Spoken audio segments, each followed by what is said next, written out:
itu ada yang luwes, maksudnya itu tidak harus. Kalau tanya, gimana Ustadz posisi kita saat sujud? Nggak mungkin dongak.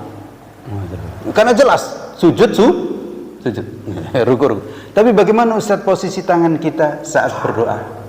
Tergantung.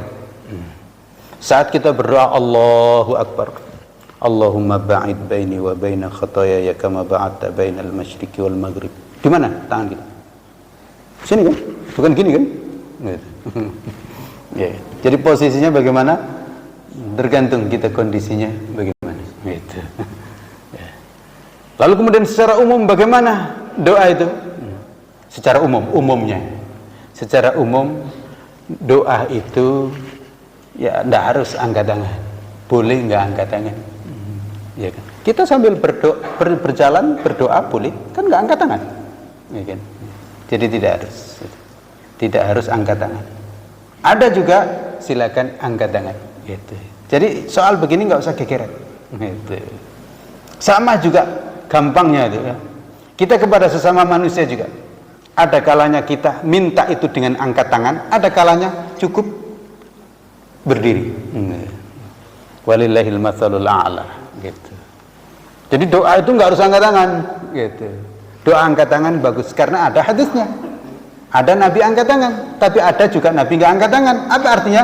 Berarti boleh angkat tangan, boleh tidak angkat tangan, gitu. Termasuk ada orang berdoa kita angkat tangan, boleh kita amankan, tidak juga nggak apa-apa, gitu. Jadi nggak harus, tidak harus angkat tangan. Gitu. Dan juga yang angkat tangan ada dalilnya juga, boleh juga, gitu. Karena ini kondisi yang relatif kita bebas itu. Sama dengan gimana Ustaz doa itu?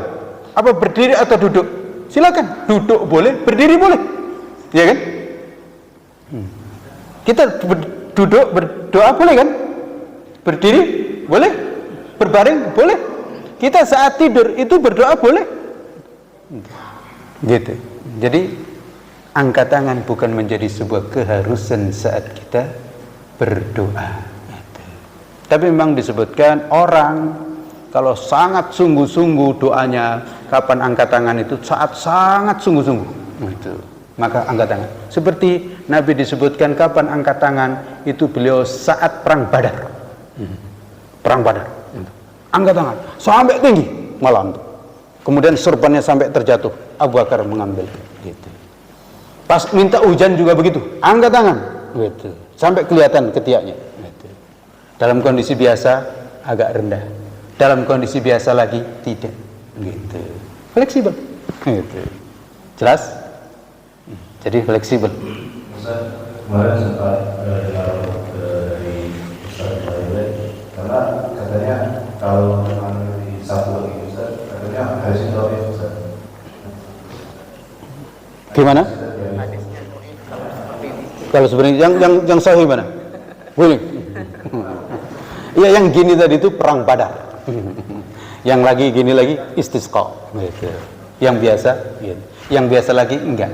Bahkan disebutkan Nabi habis sholat itu kita enggak mendapati Nabi sampai angkat tangan, gitu. Gitu. Tapi apakah angkat tangan enggak boleh? Boleh. Karena secara umum angkat tangan itu boleh, bagus, gitu loh. Tapi kapan? Tidak harus dalam semua doa, gitu. Tidak harus dalam semua doa kita angkat tangan, gitu. Dan itu bukan menjadi syarat, gitu loh. Jadi yang tidak menjadi syarat jangan dianggap syarat, gitu. Mau doa rendah dan seterusnya, wong tidak gini kok nggak boleh, wong nggak juga nggak apa-apa, gitu loh. Jadi pakai akal dikit gitu. Sesuatu yang longgar jangan dipersempit, sesuatu yang sempit jangan dilonggar-longgarkan, gitu. Kita saat sujud berdoa itu boleh. Bapak tiba-tiba sujud berdoa kepada Allah, bagus, nggak ada masalah, gitu. Iya kan, enak kan? Jadi kita dalam beribadah kepada Allah itu ada yang longgar, ada yang memang ketat. Misalnya sholat, rukuk bagaimana begitulah. Itu. Tapi kalau sudah di luar sholat, kita doa itu longgar. Angkat tangan boleh, tidak angkat tangan juga boleh, gitu. Sangat tergantung dengan kondisi suasana kita. Ya seperti tadi, Nabi itu perang Badar sampai tinggi, sampai terjatuh. Istisqa juga disebutkan ketiaknya sampai kelihatan, gitu. Saat khutbah saat khutbah, Nabi kan khutbah, itu juga ada doa, tapi tidak disebutkan Nabi angkat tangan. Gitu. Bahkan ada disebutkan Nabi angkat jari. Jangan aneh pula kalau ada khotib itu doa lalu kemudian angkat jari. Ada dalilnya? Enggak juga ada. Gitu. Aman kan? Yang fleksibel itu. Jadi yang fleksibel nggak usah gegeran. Kok rendah sekali kamu tanganmu? Udah berdoa ngurusin tangan orang. Terus juga kok kamu nggak ngangkat tangan? Udah berdoa aja, nggak usah ngurusin tangan orang. Doa itu kan hati kita dan pikiran kita. Gitu. Tangan ini fleksibel kapan pada saat kita merasa menginginkan. Tapi memang ada dasarnya. Disebutkan dalam hadis Allah itu malu menolak doa orang yang sudah mengangkat tangan. Gitu. Ya kan? Aman. Nah, soal angkat tangan ini. Termasuk kalau kunut subuh ya. Saya ingin sampaikan. Kunut subuh itu memang kan ada kunut. Itu pun nggak harus angkat tangan. Gitu. Ini dalam mazhab Imam Syafi'i sendiri, mazhab Syafi'i. Ada yang menyebutkan perlu angkat tangan, ada yang tidak. Imam Nawawi menguatkan angkat tangan. Gitu. Jadi kalau ada orang yang kunut subuh sudah baca Allah firman hadaitlah kok kemudian tangannya itu nggak angkat tangan, nggak ada masalah. Yang penting nggak sujud duluan. Itu aja. Jadi jangan ini nggak angkat tangan dia, nggak ikut imam dia, nggak ada masalah.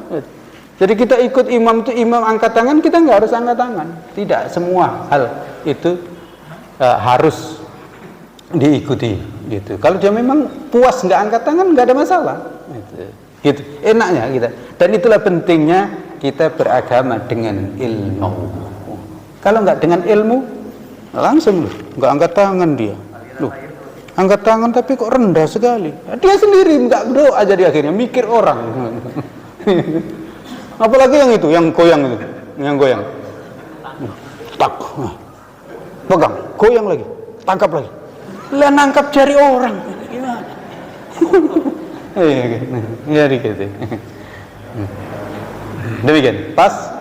Subhanallahumma rabbana wa bihamdika asyhadu an la ilaha illa anta astaghfiruka wa atubu ilaik. Assalamualaikum warahmatullahi wabarakatuh.